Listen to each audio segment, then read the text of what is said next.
Good morning or good evening, everybody dyan sa Pilipinas. And again, this is Coach Boy Delara for another episode or the first episode of our Never Settle series. All right, it's entitled um, Awakening to the life that you deserve. All right. So last month, for the month of August, what we had was the Be More series. Right. I hope that everybody watched that series, and it's still saved here, and it's also on YouTube. All right. Just follow me on YouTube. That's Poy Delara.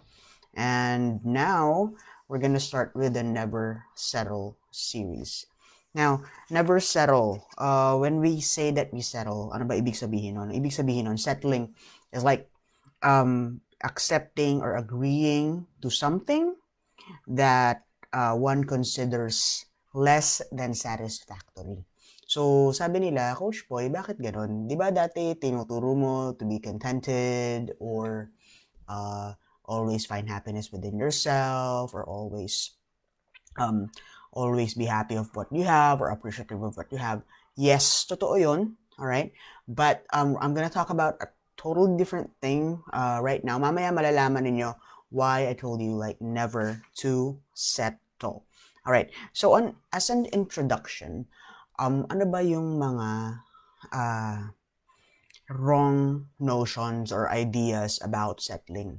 So sabi nila is pagka sinasabi nila na never settle, don't be contented and whatnot, masyado tayong nagiging greedy, masyado tayong naghahangad ng labis, masyado tayong nag, uh, we're not contented anymore. All right. So settling is about having or wanting more the things that you really, really want, that you really, really deserve in life. Because come to think of it, um, we always we're takers and payers, right? Parang sa bawat ginagawa natin sa buhay natin, we always sacrifice something else. So, yun yung tinatawag natin that it's like the opportunity cost. So, sa bawat decision mo sa buhay, you're always forgoing one thing in your life. Sa bawat hakbang na ginagawa natin, meron tayong naiiwan. Sa bawat ginagawa natin, we always sacrifice and pay for the price of everything. Hindi lang sa mga bagay na binibili natin, kundi sa mga bagay na ginagawa natin sa buhay natin. Right? So, why would you settle? If you were to sacrifice something else for the cost of another, why would you settle? Alright? So, yun yung mga ginagawa natin. So, all you have to do as an introduction to this is just like the introductory video of gusto ko malaman nating lahat, not only you but also me, if we are truly where we want to be. Right? So, isipin niyo nung mga nakaraang taon ng buhay ninyo. Ano ba yung mga bagay na ano ba yung mga bagay na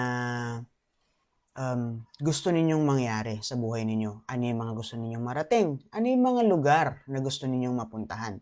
Ano yung mga tao na gusto ninyong makasama? Anong klaseng trabaho yung gusto mong magkaroon? Ano yung mga bagay na gusto mong ibigay sa ibang tao? Ano yung mga bagay na gusto mong matanggap galing sa ibang tao? Right? So, all we have to do is to assess ourselves right now. If you do have a notebook, this is a 4-part series. It's going to be happening like in all Sundays of September at this hour around 9 p.m. Manila time. Okay? So, that's what we're going to do right now. So, all I have to do is to get a pen and paper and answer the following statements. Answer the following questions truthfully. Hindi ko naman makikita yung sagot ninyo eh, but if you want to share your questions and comment if you want to share your answers and comment, you just go ahead.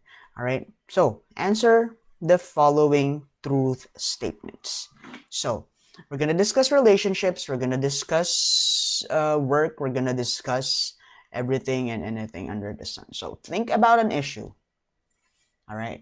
With your relationship, with your coworkers, your family, your partner, your children, your parents, and whatnot.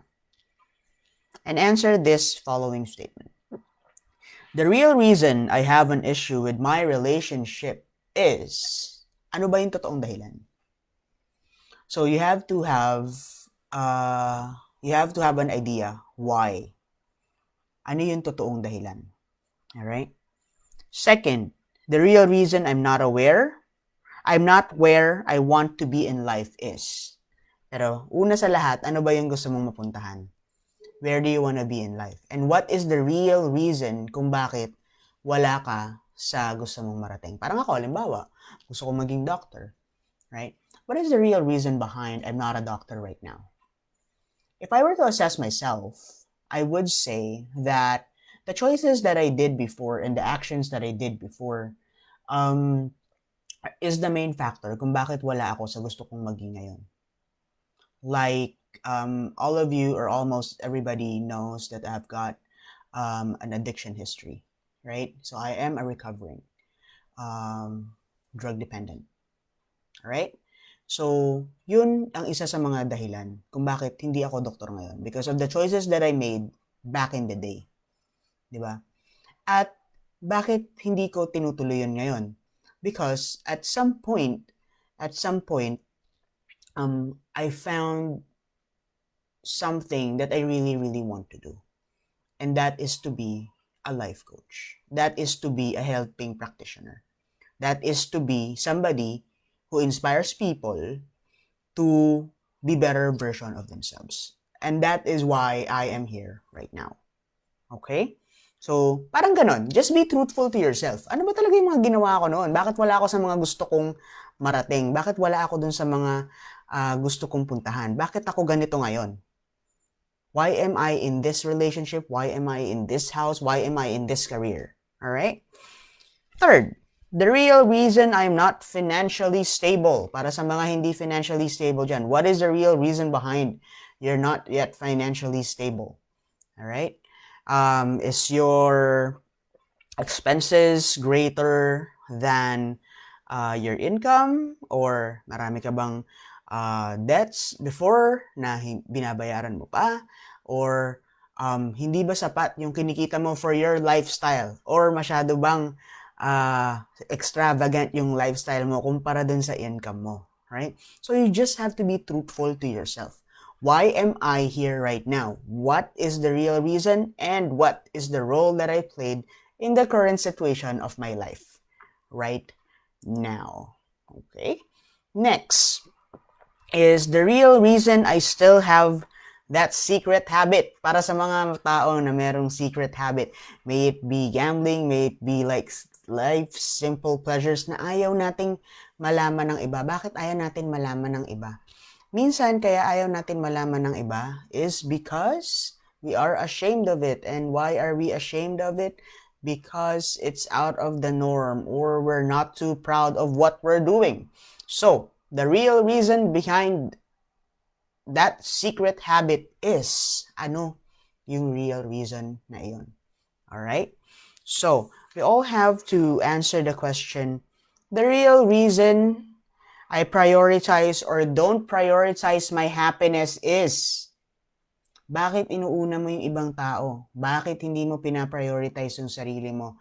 Why do you always have to please other people? Why are you still there? And why can't you move on? What is stopping you? Alright? What is the real reason behind you not prioritizing your happiness? Bakit ka nakakulong pa rin? Bakit hindi ka pa rin gumagalaw? Why are you sacrificing your authenticity for connection? Why are you trying to please other people? Tapos napapabayaan mo yung sarili mo. Alright? So you just have to answer that questions truthfully. Alright? Next, the real response I'm having to this exercise. Oh my God, like, nabubisit ba kayo? sa akin. Like, are you annoyed by the questions or are you being truthful? Or what kind of response do you have towards this activity that we're doing right now? Okay? Next, the honest reason why I am having this response. Bakit ganun yung reaction ninyo sa activity na to? Is it gonna be truthful? Is it hurtful? Or mahirap lang talagang harapin yung katotohanan? Why are you in your current situation right now? All right? A lot of people or a lot of clients always ask me, Coach Boy, I feel like I'm only settling. I feel like I'm not deserving what I mean, I'm not getting what I deserve. Lagi ko na sinasabi, paano mo nalaman that you're not getting what you deserve? Di ba? What is the worth or the value that you put upon yourself?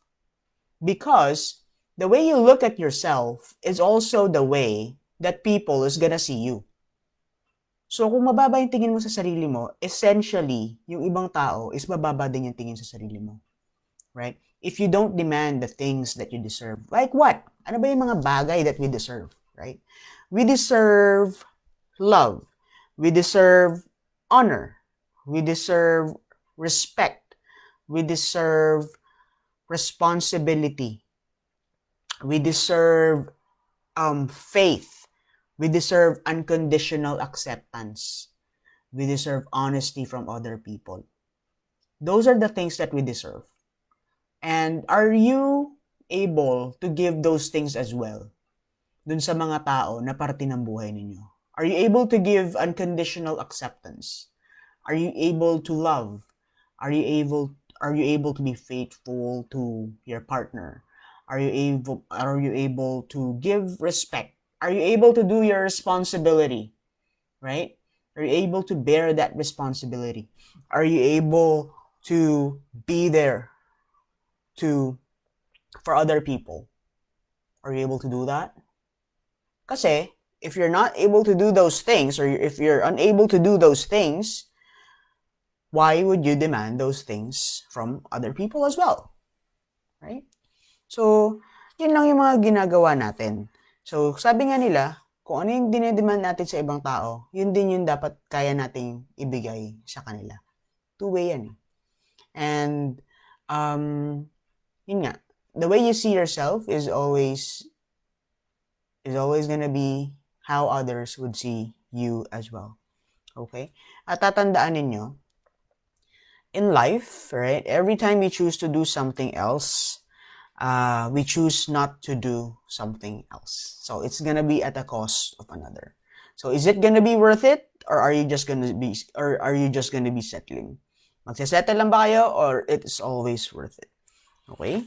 So sabi nga nila, you always have to be congruent and authentic pagdating sa ating mga sarili. Diba?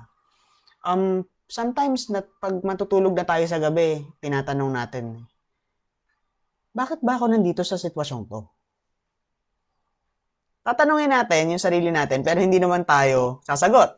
Bakit? Bakit hindi tayo sasagot? Kasi minsan, nakakatakot yung sagot eh. Or ano ba talaga yung role na ginawa ko sa buhay ko? Bakit ako ganito ngayon? Or ano ba yung role na ginampanan ng mga magulang ko, or ng mga kapatid ko, or ng anak ko, kung bakit ako ganito ngayon? Malalim yung term natin na ginagamit ng ibang tao. Like, why am I miserable right now? Bakit ako miserable? And bakit ako ganito? Ang nangyayari kasi is we always find it easier to blame somebody. Diba? Mas madaling mag-blame ng ibang tao. Mas madali na manisi ng ibang tao sa current situation ng buhay ninyo ngayon. Bakit? Kasi mas mahirap tanggapin yung mga pagkakamali na ginagawa natin. Diba? So, if I were you, right, it's time to take responsibility for yourself. It's time to take ownership. It's time to take that first step. What is the role that I played in the current situation of my life right now? Ano yung papel ko? You're settling. Kontento ka na ba dyan? Diba? Why are you settling? Why is it that you are settling? Is it because you don't want to step up? Is it because you're comfortable? Is it because you're secure? There's nothing wrong with that. But there's so much more in life that you can do. There's so much more in life that you can do if you could only take that first step. And you're only one decision away from changing the rest of your life. Every single day. You're only one decision away.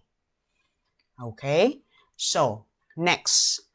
I want to ask you some questions. Like, how is the public you different from the private you? Ano yung pagkakaiba? At bakit ka iba sa publiko, sa public, kapag ka mag-isa ka na lang?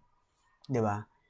Why are you unable to exhibit your authenticity pagdating sa public? Or why are you freely, 'di ba? Minsan naman may mga tao naman na talagang napaka-authentic nila pagdating dun sa sarili nila. Kung ano sila sa private, ganun din sila sa public.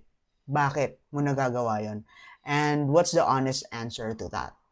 Second, what makes it hard for you to be congruent around others? Diba? Pag sinabing congruence is kung ano nga yung nakatago sa'yo, alright? Or kung ano yung private na ikaw, ganun ka din pagdating sa public you. Alright?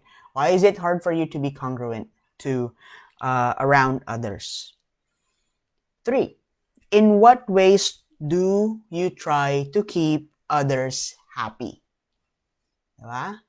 So, are you always agreeable to them? Are you always smiling? Are you always giving in? Kahit na ayaw mo naman talaga? Are you always giving them what they want? Even if you sacrifice your own happiness? Diba? Yeah. And what do you want others to say and think about you? So, kapag ka tinanong ka, anong gusto mong sabihin ng ibang tao sa'yo? Like, gusto ko nang malaman nila na mabait ako, gusto kong sabihin nila na maayos yung nagawa ko sa buhay ko, gusto kong makita nila na successful ako, gusto ko na sabihin nila na worth it yung pagkakilala nila sa akin. Paano mo gustong makilala ng ibang tao? Gusto mo bang makilala as like somebody who just settles, somebody who just like pinagbibigyan nyo lang yung mga gusto ninyo, right? Or somebody na hindi mapaglaban yung gusto niya. Is that the kind of person that you need or you want people to say or to know about you? Diba? So, yun yung mga bagay na dapat nating i-assess sa sarili natin. Nandun ba talaga tayo? Saan ba talaga tayo? Sa parte ng buhay natin. Lalo na kapag kagaya ng mga tao na nasa edad ko. 'Di ba? I'm like on my ilan taon ba ako? I'm like on my mid-30s already. Right?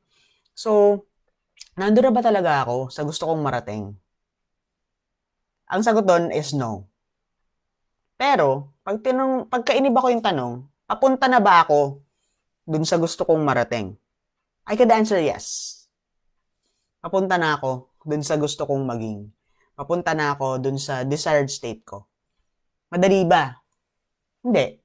Mahirap ba? Medyo. Pero is it worth it?